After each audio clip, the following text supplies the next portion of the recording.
જય શ્રી કૃષ્ણ, રાધે રાધે. વૈષ્ણવ, મેં આપ સાથે માટની સામગ્રી પહેલાં શેર કરી છે, પણ આજે દૂધ ઘરમાં માટની સામગ્રી કેવી રીતે સિદ્ધ કરાય એ હું શેર કરી રહી છું. માપમાં અહીંયા મેં 1 કપ રાજગીરાનો લોટ લીધો છે અને સામે અડધું કપ દૂધ લીધું છે. દૂધ ગરમ થઈ જાય, દૂધમાં ઉફાણ આવી જાય એટલે એમાં 1 ચમચી ઘી પધરાવીને લોટ પધરાવી દઈએ અને આવી રીતે તાવેથા તેને સરખું મિક્સ કરી લઈએ. તો લોટ પહેલાં આપણે આરામોરા જેવો લાગશે, પણ આમાં વધારે આપણે દૂધ પહેલાં નહીં પધરાવી દેવાનું, કારણ કે આનો લોટ છે ને કઠણ બાંધવાનો હોય છે. તો એક વસ્તુની કમેન્ટ આવેલી કે દૂધ ઘરમાં સામગ્રી કેવી રીતે આપણે માટની સામગ્રી સિદ્ધ કરી શકાય, કારણ કે દશેરા પર શ્રી પ્રભુને માટની સામગ્રી વિશેષ રૂપથી આવે છે. એમ તો રીત પ્રમાણે કરીએ તો ઠાકોરજીને 10 માટ આવે છે સામગ્રીમાં, પણ હવે ગૃહ સેવાના પ્રમાણે આપણે એટલી સામગ્રી સિદ્ધ નથી કરતા, તો અહીંયા હું ઓછું પ્રમાણ લઈ રહી છું. તો અહીંયા હવે લોટ સરખી રીતે મસળી લઈએ. મસળીને જો આપને લાગે કે હવે હજી લોટ કોરો છે, તેમાં 1 ટીપું દૂધ પધરાવતું જવાનું અને લોટ એટલે જે કણક છે ને કઠણ ભાખરી જેવો બાંધવાનો છે. આપણને થોડુંક હાથમાં જોર લાગે કે કઠણ જ છે લોટ હજી, એવી ફિલિંગ, એવું આપણને ખબર પડવી જોઈએ. એમ આવી રીતે એકસાથે દૂધ નહીં પધરાવવાનું, નહીં તો લોટ ઢીલો થઈ જશે તો સામગ્રી સુંદર નહીં થાય.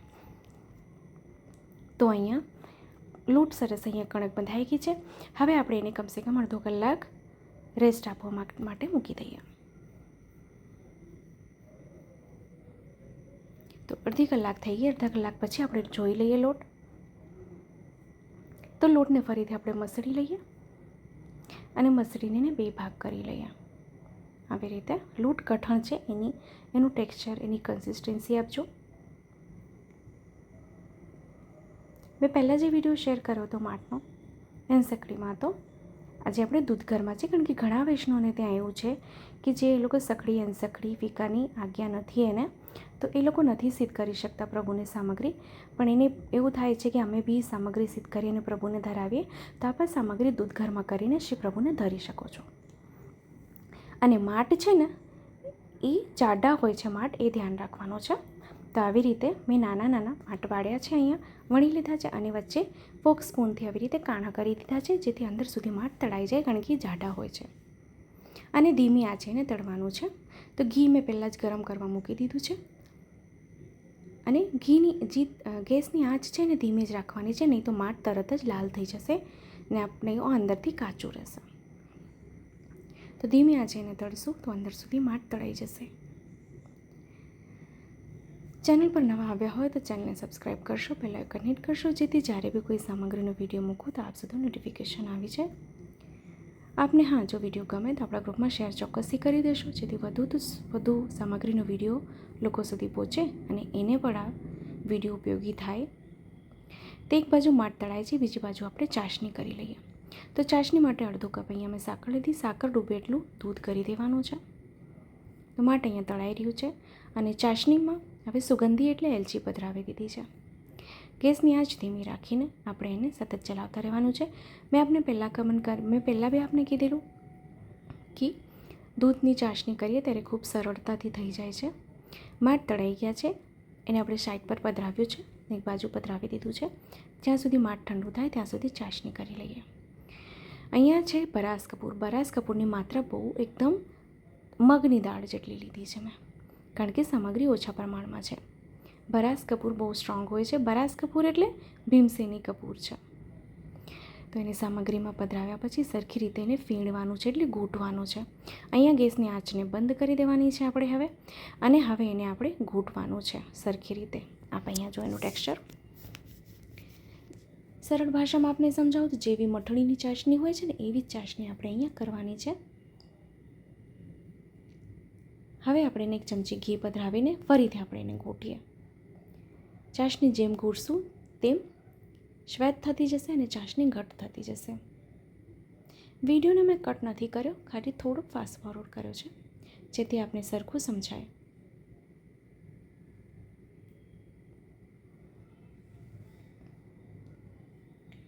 તો અહીંયા ચાસણી સુંદર સેટ થઈ ગઈ છે. હવે આપણે માટમાં પધરાવી દઈએ અને ચાસણી એને સરખી રીતે પાઈ દઈએ.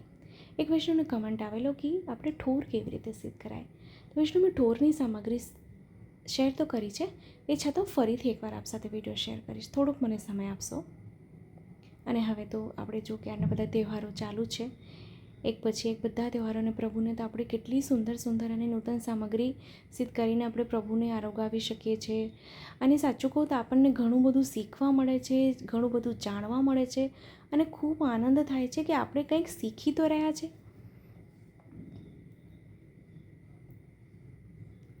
હા, આપને વિડીયો કેવો લાગ્યો છે ને એ કમેન્ટ કરવાનું ના ભૂલશો. તો અહીંયા માટને ચાસણી સરખી રીતે આપણે પીવડાવી દીધી છે, એટલે પાઈ દીધી છે. હવે એક પાત્રમાં ઘી લગાડ્યું અને ઘી લગાડ્યા પછી એ માટ છે ને એમાં આપણે કાઢી લઈએ. બંને બાજુથી ચાસણી એમાં આપણે એને ડુબાડવાનું છે અને જે ચાસણી છે એ ઉપરથી આવી રીતે પધરાવી દઈએ. તો ચાસણીનું ટેક્સચર આપજો કેટલું સુંદર આવી ગયું છે. તો ચાસણી સુંદર સેટ થઈ ગઈ છે. આપ એનું ટેક્સચર જો. મઠણીની ચાસણી હોય ને એવી જ ચાસણી કરવાની છે, એટલે આપણે સરળતાથી સમજાય કે આપણે ચાસણી એની કેવી કરી. તો જો આપણે સખડી અનસખડી નાગરીને આજ્ઞા ના હોય તો આપણા દૂધઘરની સામગ્રી શ્રી પ્રભુને ચોક્કસથી સિદ્ધ કરીને ધરાવી શકો છો. બદામના કાતરીથી સજાવટ કરી હવે આપણે એને પાત્રમાં સાજી લઈએ.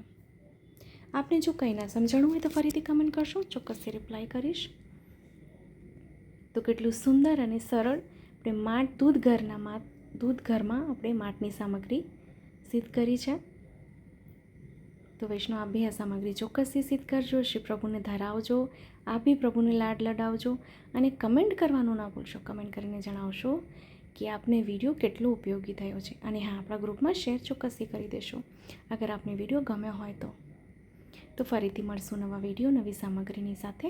ત્યાં સુધી આપ સૌને મારા જય શ્રી કૃષ્ણ.